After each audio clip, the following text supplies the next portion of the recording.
ఏడు కొండలు మీరు చూస్తే ఉల్లన్గొల 7 కొండలు. ఈయన రజికు కులస్తుడు.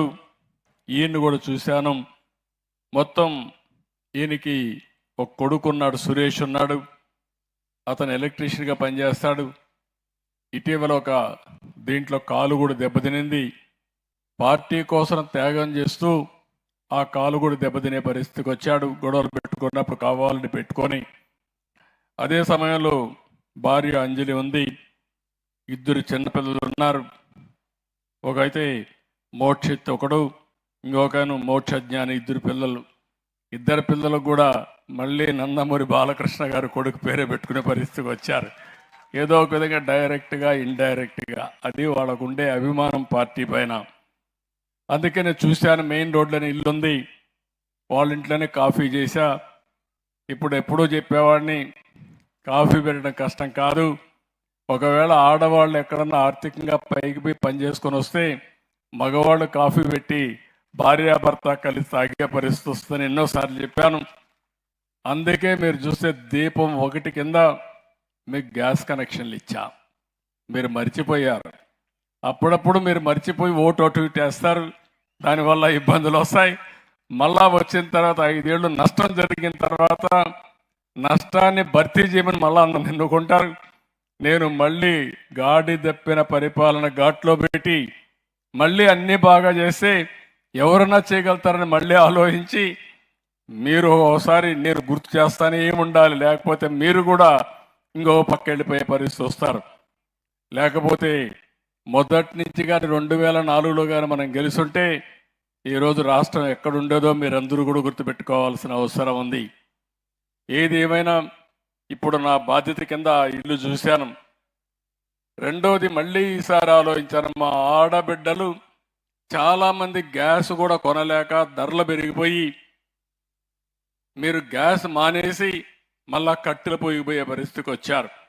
అందుకని 3 గ్యాస్ సిలిండర్లు ఉచితంగా ఇవ్వాలని ఈ ప్రభుత్వం నిర్ణయించాం.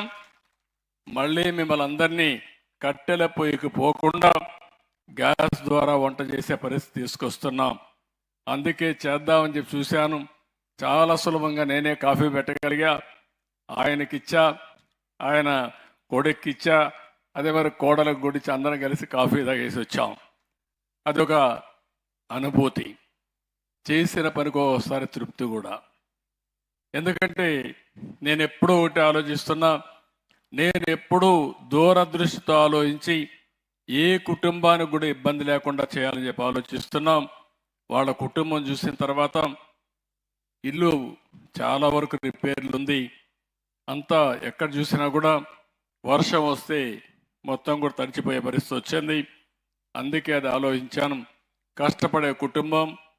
కొడుకైతే ఎలక్ట్రీషియన్గా ఉన్నాడు.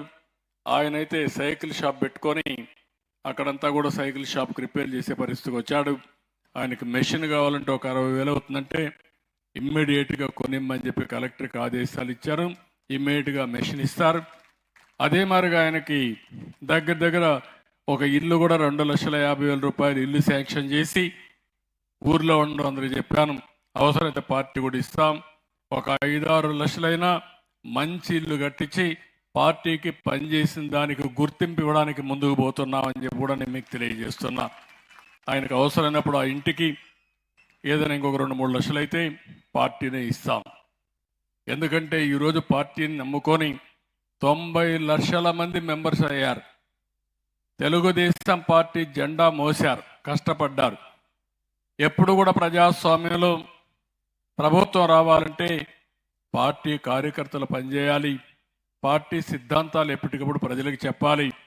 అప్పుడే ప్రజలంతా కూడా మన పరిపాలన అంటే తెలుసుకొని ఓట్లేసే పరిస్థితి వస్తారు. అలాంటి ముఖ్యమైన కార్యకర్త ఈయన ఆదుకుంటామని చెప్పి కూడా నేను మీకు తెలియజేస్తున్నా.